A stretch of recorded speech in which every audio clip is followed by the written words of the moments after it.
Fraudes, Riscos e Prevenção.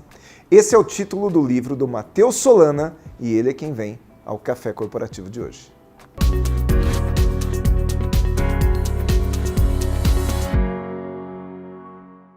Café Corporativo, um oferecimento Cuidare. Cuidamos de pessoas especiais sem perder a essência humana. Polix Sistemas de Segurança. Fique tranquilo, conte com a Polix. Grupo Ethics, a primeira empresa do estado de São Paulo a conseguir o certificado de regularidade em segurança. Café Corporativo aqui no canal 25, hoje com o Matheus Solana, o Matheus que vem ao Café Corporativo aqui a convite, uma pessoa que eu conheci agora recentemente através de um amigo em comum, né, Matheus? Então seja bem-vindo ao Café Corporativo, tá? Muito grato pela oportunidade, Aguinaldo, e estou aqui à disposição para poder colaborar aí com as empresas e com o Café Corporativo aqui de... Muito bom. Muito bom. Matheus, você me deu aqui de presente o livro Fraudes, Riscos e Prevenção, que é um livro que eu já comecei a ler, já observei muitos pontos aqui e achei muito interessante. Então, para apresentar melhor o Matheus, ele é o Matheus de Freitas Solana, ele é economista, contador e auditor. Ele é pós-graduado em gestão pela FGV Campinas. Ele tem uma carreira sólida nas áreas de controladoria, auditoria interna, compliance, custos, análises de viabilidade, enfim, valuation, além de ser um conselheiro de pequenas e médias empresas nas áreas financeiras, administrativa e contábil. Conta para mim, como que surgiu a ideia de escrever esse livro aqui sobre fraudes e riscos? Então, nos trabalhos de auditoria, Aguinaldo, você acaba identificando pontos vulneráveis nas empresas e que não é o objetivo da auditoria, mas você acaba identificando mal feitos nas empresas, aqueles elementos que as empresas dão azar de acabar contratando, né? Acaba contratando. Então o objetivo é esse, é você poder ajudar as empresas na prevenção. A gente nem cita tanto fraudes, mas o trabalho de prevenção esse livro aí. Não tem assim muita literatura no Brasil, alguns autores são estrangeiros, então eu resolvi colocar esse livro Não, eu achei à disposição. Ele está extremamente completo, ele está muito completo, porque eu percebo que ele fala a respeito de fraudes e o Matheus ele faz um negócio muito interessante nesse livro aqui, ele divide por áreas, né? Você colocou aqui diversos capítulos, né? Um livro que ele está com quantos? 10 capítulos, é isso, Matheus? 11 capítulos, né? E ele fala que, por exemplo, de contas a pagar, contas a receber, área de vendas, departamento de compras, logística, ou seja, ele enumera aqui quais são os pontos mais, as maiores oportunidades de fraude dentro das empresas, né? Sim. Cada departamento a gente faz uma introdução, como que ele funciona, porque às vezes o dono da empresa ele não tem noção de como os departamentos funcionam. Ele conhece muito bem engenharia, alguma coisa desse tipo, mas financeiro, por exemplo, às vezes ele não domina muito. Então a gente faz uma introdução no departamento, fala dos riscos inerentes daquele departamento e a prevenção que pode ser aplicada, ou seja, estabelecimento de controles internos e mitigação de riscos de fraude naqueles departamentos. Eu vi aqui que você fala, por exemplo, dos riscos em departamentos de vendas, né? Muitas vezes a gente acha que não tem risco no departamento de vendas, né? Mas é um departamento que abre muita oportunidade. Muitas vezes quando há oportunidade é também o oportunista. Faz sentido isso? Faz. Todos os departamentos da empresa têm riscos, né? O departamento de vendas, principalmente na questão de segregação de função. Por exemplo, o vendedor não pode ter acesso à lista de preços, ele não pode ter acesso sem controle a descontos. Porque senão ele começa a oferecer desconto além da possibilidade dele. Exatamente. E aí chega um determinado momento que ele começa a vender com prejuízo, né? Sim, porque o vendedor, o objetivo dele é vender, né? Se ele não está engajado, se ele não é um vendedor empreendedor, ele quer simplesmente aumentar a comissão dele. Normalmente a comissão do vendedor está baseada no valor da receita e não do lucro, não é? Temos também em vendas a questão do conflito de interesses, né? Quando o conflito de interesses é quando você tem parentesco como cliente, alguma coisa desse tipo. Então, ou seja, controles internos é importante em todos os departamentos, inclusive o comercial e vendas. Eu falo de vendas porque é o departamento que eu me especializei, né, que eu trabalhei por muitos anos. E eu cheguei a ter problemas no departamento de vendas quando eu percebia pessoas que faziam uma venda, mas era uma venda falsa, né? Ela fazia uma venda para bater meta. Aquelas de final de mês. De final de mês. E que hoje no Brasil a gente tem o Código de Defesa do Consumidor que ele permite 7 dias de arrependimento. Em um prazo de 7 dias o comprador ter um arrependimento. Né? Então muitas vezes essa venda já era feita para ser cancelada, mas ela atingia uma meta inicial, que o seu cancelamento posteriormente não tiraria esse, como que se fala, né? Esse status de meta batida, né? Isso é mais comum do que a gente imagina, não é verdade? Só que hoje você já tem até as normas contábeis que protegem esse tipo de operação, né? Então hoje, para você reconhecer receita contabilmente, você tem que transmitir a posse e riscos para o cliente. Caso você não tenha feito isso, você não pode reconhecer receita. Agora, voltando a falar a respeito do assunto mais amplo, eu lembro que alguns anos atrás, vamos falar aí de 10 anos atrás, a gente começou a falar mais fortemente a respeito de compliance, né? Até então, não é que não tinha dentro das empresas, Exatamente. Tinha, mas não era uma coisa muito bem estruturada, não é verdade? Por que se demora tanto para fazer as coisas? Então, compliance, ele é mais amplo na empresa. Então, por exemplo, o livro fala muito de controles internos, que é um braço do compliance. E o compliance, ele abrange as políticas de integridade, política de anti-assédio, né? Assédio moral, assédio sexual, né? Política anticorrupção. Então, o compliance ele é bem mais amplo. E ele é um engajamento total da empresa.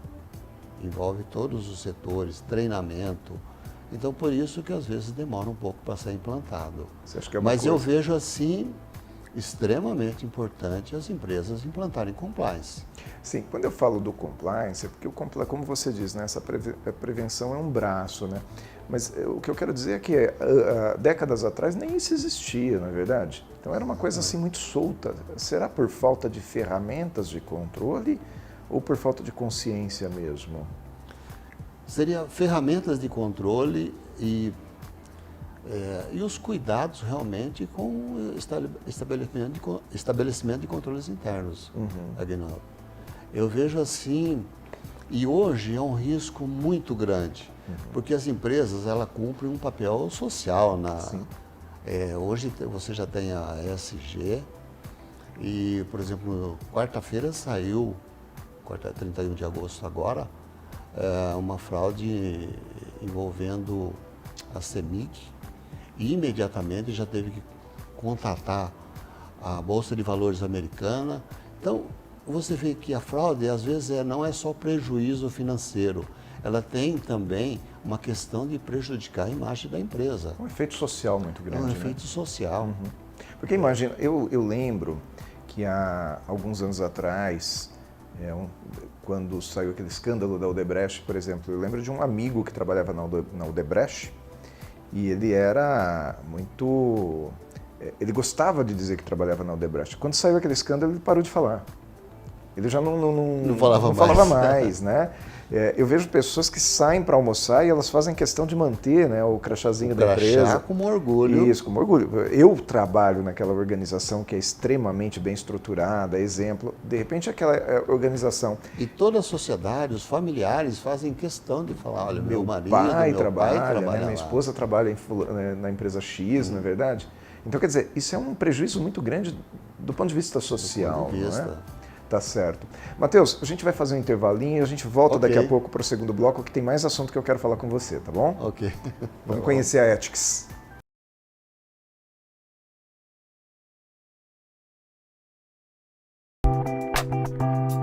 Saudações, pessoal. A dica de segurança de hoje é o gerenciamento de risco familiar. A tecnologia atualmente nos permite, por georreferenciamento, saber exatamente aonde estão nossos entes queridos. Os cuidados com os filhos são especiais. Aconselhamos nesse gerenciamento de risco familiar formularem perguntas entre a família e terem as respostas esperadas de situações que apenas vocês saibam no dia a dia. Esse plano de gerenciamento de risco nada tem a ver com bisbilhotar a família e os filhos, e sim uma ferramenta de proteção em tempo real. Converse bastante esse assunto em casa que fará a diferença. Sou Valdemar Pellegrino Júnior, CEO do Grupo Ethics, e guie-se por nossa estrela. Grupo Ethics, há mais de 20 anos no mercado de vigilância patrimonial, facilities e limpeza. Certificada pelo Ministério da Justiça, sempre investindo em tecnologia e constante treinamento aos nossos colaboradores. Conseguimos a excelência em prestação de serviços para os mais diversos segmentos de clientes nas áreas de vigilância, facilities, limpeza. Grupo Ethics, guie-se por nossa estrela.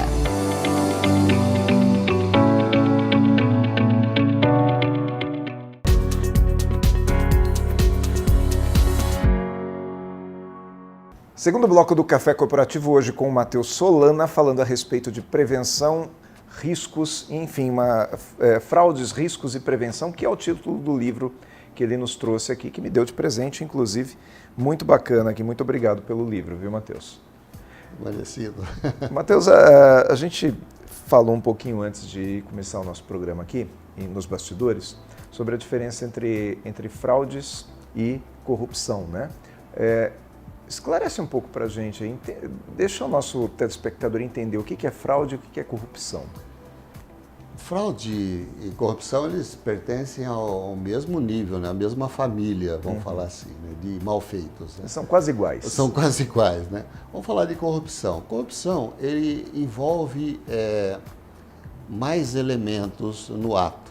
Você tem o corruptor, você tem o corrompido, que são os dois personagens principais, né? É o que convence o que é convencido a fazer alguma coisa fora fazer uma coisa errada. Você tem o conivente, que é aquele que sabe o que está acontecendo, mas também não fala nada, não sei de nada, né? Não quero me envolver, não quero né? me envolver. Dentro das empresas acontece muito aquela história assim, eu é que não vou me manifestar. Eu não vou me meter nisso, né? Mas está sabendo, Sim. Né? E tem também o irresponsável, que é aquele que mesmo sabendo que tem algo errado, ele continua fazendo. Então isso, nós estamos falando então de corrupção. É aquele cara que como que fala, é conveniente para ele aquilo que está acontecendo, né? E aí que as empresas lutam para implantar o compliance, para eliminar essa questão, que às vezes envolve órgão público, né? Já a fraude é o mal feito em benefício próprio. Aquele funcionário que a empresa deu azar de contratar, né? E ele achou o ambiente propício, porque o fraudador, ele sempre vai buscar o ambiente da bagunça. Tendo bagunça é o ambiente preferido para ele. Quer dizer, quanto menos organizado é o negócio, quanto menos processo tem, mais fácil é sair de uma linha, né? Se ele encontrar tudo organizado, ele não para na empresa. Né? E a gente tem que ressaltar também, né? E isso é a minoria, né? A gente tem que ressaltar os grandes profissionais que tem dentro da empresa, que vestem a camisa, pessoas que não levam nenhuma folha de sulfite para casa, né? Sim, sim. São então, pessoas que têm como princípio a honestidade, não é verdade? Exatamente. Tá. E você conseguiria dar exemplos de fraudes que acontecem, que são comuns nas empresas? A gente falou no primeiro bloco do departamento de vendas, mas existem outros, né? Bom, vamos falar assim, o departamento financeiro, principalmente quando não tem assim a segregação de função, né? Você pode pagar um título duas vezes, pagar um fornecedor duas vezes, uma vez para o fornecedor, outra em benefício próprio, implantar um boleto para que você tenha o benefício do recurso também. No contas a receber, você pode aplicar, se você não tiver regras de aprovação, não tiver controles internos, você pode aplicar um desconto num título a receber de um cliente, em benefício próprio. Porque a melhor forma de um cliente não pagar um título, é você aplicar um desconto nele. É muito comum a gente ouvir pessoas dizendo que receberam um pedido de comissão numa determinada comercialização, seja alguém da empresa compradora que pede um retorno financeiro, ou seja até um terceiro mesmo, né, que faz uma intermediação de negócios e informalmente quer receber uma comissão. Isso também pode ser considerado uma fraude? Aí já tem dois personagens, a gente pode chamar de corrupção, né? Sim. Eu consideraria que já é mais corrupção do que fraude, né? Porque está envolvendo mais de um personagem, né? No ato. Sim, eu percebo porque muitas vezes a pessoa já tem aquilo como uma segunda fonte de renda, não é? Então também é possível. Eu lembro que uma empresa que eu fui prestar serviço recentemente, ela me mandou aqui um termo de conduta. Quer dizer, até para eu poder fazer o cadastro naquela empresa, eu tive que concordar com o termo de conduta. E nesse termo de conduta estava escrito que eu não deveria estabelecer relações pessoais com nenhum colaborador da empresa, a não ser para aquele ato da prestação de serviço que estava sendo contratado ali. Faz sentido isso? Acontece? Faz sentido. E o grande prejudicado nesse caso é o consumidor final, porque quando há um tipo de negócios que envolve esses personagens, corrupção, o vendedor, a empresa vendedora, ela vai procurar colocar no preço essa diferença que vai ter que pagar para alguém. Então o consumidor final acaba pagando tudo esse... Até porque ela não tem outra alternativa, né? O dinheiro vem de uma determinada fonte, né? Então, se aquele produto, para ser produzido e entregue, ele custa mais caro, naturalmente o seu consumidor final vai pagar aquele preço mais caro, né? Faz sentido isso? Faz sentido. Então, muitas vezes, o consumidor, ele vê aquela fraude dentro da empresa, ou até um colaborador vê uma fraude dentro da empresa e ela fala assim, não está prejudicando ninguém, tá tudo bem, deixa aí, né? É como se o dinheiro da empresa fosse um dinheiro... O dono da empresa é rico. O dono da empresa é rico, ou não existe um personagem, né? A gente olha assim e fala, o dinheiro é da empresa mesmo, não existe uma pessoa ali, né, que sente dor, não é verdade? Parece como se a empresa fosse um dinheiro coletivo. E é uma pena, né? Porque ser empreendedor é padecer no paraíso, né? Porque o empreendedor, ele coloca o capital dele em risco. Porque você empreender, você tem um risco muito grande de acertar e errar. Então, não é mil maravilhas. O empreendedor, às vezes, ele começa a empreender, ele gasta o fundo de garantia dele, ele faz todo o empreendimento, então ele tem um risco muito grande de perder tudo. Então, e às vezes o pequeno, é que quando a gente fala em empreendedor, e eu conversava ontem isso sobre esse assunto com um colega, a gente falava assim, quando se fala em empresário, a gente tem a impressão de que todo empresário é grande empresário, né? Quer dizer, eu, você e o Abílio Diniz estamos no mesmo patamar, né? Então, quando se fala empresário, o Matheus é empresa, nossa, o Matheus é rico. Não necessariamente é assim, não é verdade? Exatamente. O Matheus pode ser simplesmente um trabalhador que, numa situação de oportunidade ou até de necessidade, resolveu colocar seu nome num CNPJ para produzir o seu próprio emprego. Faz sentido isso? Faz sentido. O empreendedor, ele é um herói, né? Principalmente no Brasil, porque não é só você acertar o mercado, você conseguir colocar o seu produto ou o seu serviço, mas também toda uma burocracia, toda uma carga tributária muito grande e as responsabilidades com o funcionário, quer dizer, não é fácil. Só olhando do lado do empresário para saber as dores que ele tem. Matheus, você consegue me dar uma dica para a gente conseguir realmente colocar, ter uma cultura do comportamento correto dentro da empresa? Eu sei que tem muita coisa boa aqui no livro, eu já li uma parte, mas o que nós poderíamos colocar como princípio para um comportamento correto dentro das empresas? É importante que a direção assuma essa responsabilidade de criar controles internos dentro da empresa, começando pelo código de conduta. Então, a primeira coisa que um funcionário, quando vai fazer a integração, ele tem que conhecer qual é o código de conduta da empresa e quais são os controles internos que tem no departamento que ele vai trabalhar. Isso é importante porque dá uma segurança para ele. Porque se você vai trabalhar no departamento financeiro ou departamento de compras, você já é visado. Então é uma própria segurança se você tiver controles internos efetivos e que te dão a segurança para que você trabalhe com tranquilidade e ninguém fique desconfiando de você. Muito então bom. você trabalha dentro das regras. Esse é o princípio. Muito bom. Nós vamos fazer mais um intervalinho aqui, mas o Matheus vai esperar um pouquinho mais, vai ficar comigo mais um pouquinho que a gente volta para o terceiro bloco, tá bom, Matheus? Ok. Então vamos conhecer aqui o nosso colega aqui da Cuidare.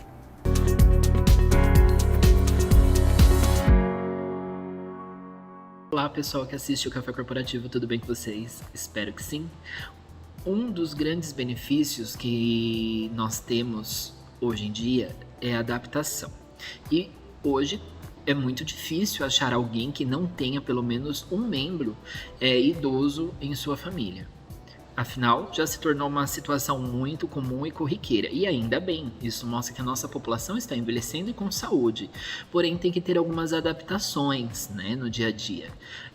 Rampas de acesso nas residências devem ser sinalizadas, iluminação adequada, apoio e barra de segurança em banheiros, fita de segurança em degraus para sinalizar que ali tem um desnível. Isso causa de grande importância para a prevenção de quedas no público geriátrico. E também o mobiliário, não ter aqueles mobiliários muito entulhados, né? Bastante espaço para que ele possa circular. Espero ter ajudado de alguma maneira e até logo. Mais cafeína aqui no nosso Café Corporativo de hoje com o Matheus Solana, que é autor desse livro Fraudes, Riscos e Prevenção, que nós já estamos falando desde o início aqui, que ele me presenteou. Bacana é que ele me trouxe esse livro aqui autografado, olha só que interessante. Matheus, ontem, inclusive, eu estava conversando com um amigo meu, que é empresário de uma pequena empresa, e ele me falava assim, olha, eu tenho um colaborador que veio de uma grande empresa. E quando esse colaborador chegou aqui na empresa, ele me perguntou se não tinha um código de conduta para ele assinar, porque ele estava acostumado a viver isso numa multinacional, né? Então, e aí você finaliza aqui o segundo bloco falando a respeito do código de conduta. É uma ferramenta, então, importante e que pode ser implantada, inclusive, em pequenas empresas? Eu acho fundamental o código de conduta. Ele seria, vamos fazer uma analogia, né, com o país, ele seria a constituição da empresa, né? Assim como você tem a constituição do país, você tem o código de conduta, que é a constituição da empresa. E ele trata de todos os departamentos também, né? Por exemplo, como que compras, qual é o código de conduta dos compradores, dos departamentos que têm contato com o cliente. Enfim, ele dá uma segurança, porque é bem justificável esse funcionário solicitar o código de conduta, porque é uma forma padrão de trabalhar. E até uma forma se dele... você não tem regra, né? Qualquer coisa pode. Qualquer coisa é né? válida, né? E quando esse sujeito, por exemplo, ele pede um código de conduta, ele está se protegendo, como quem diz assim, não vou correr o risco de fazer alguma coisa errada sem eu saber que está errado, né? Faz sentido? Exatamente. Faz sentido. E o código de conduta, ele vai descendo também a nível de detalhes. Por exemplo, esse funcionário, ele vai ter acesso à TI, vai ter acesso a e-mail, enfim, o que é que ele pode, que tipo de coisas que ele pode acessar dentro da empresa, ou ele vai utilizar um computador da empresa. Matheus, obrigado, viu, de ter vindo ao café. Eu que agradeço, Aguinaldo, aí. Um enorme prazer receber você aqui, em especial pela pessoa que nos conectou, que eu quero mandar um grande abraço aqui ao nosso amigo Leonilson, que nos apresentou e valeu a pena. Muito obrigado, Aguinaldo. E espero ter ajudado aí todos a sua maravilhosa audiência aqui do Canal 25. Muito bom, o Café Corporativo fica por aqui. Nós voltamos na próxima semana com mais uma entrevista aqui, com mais conteúdo. E você, enquanto isso, pode procurar o nosso acervo no YouTube, que lá nós temos mais de 250 entrevistas com conteúdo relevante para você. Afinal, o Café Corporativo é essa universidade em sua tela.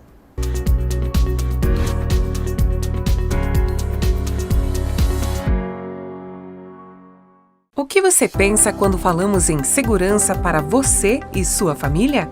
A Polix Sistemas de Segurança oferece toda a gama de equipamentos de segurança e alta tecnologia como reconhecimento facial de acesso, fechaduras por biometria, monitoramento 24 horas, acompanhamento à distância por celular e tudo o que há de mais moderno em segurança eletrônica patrimonial.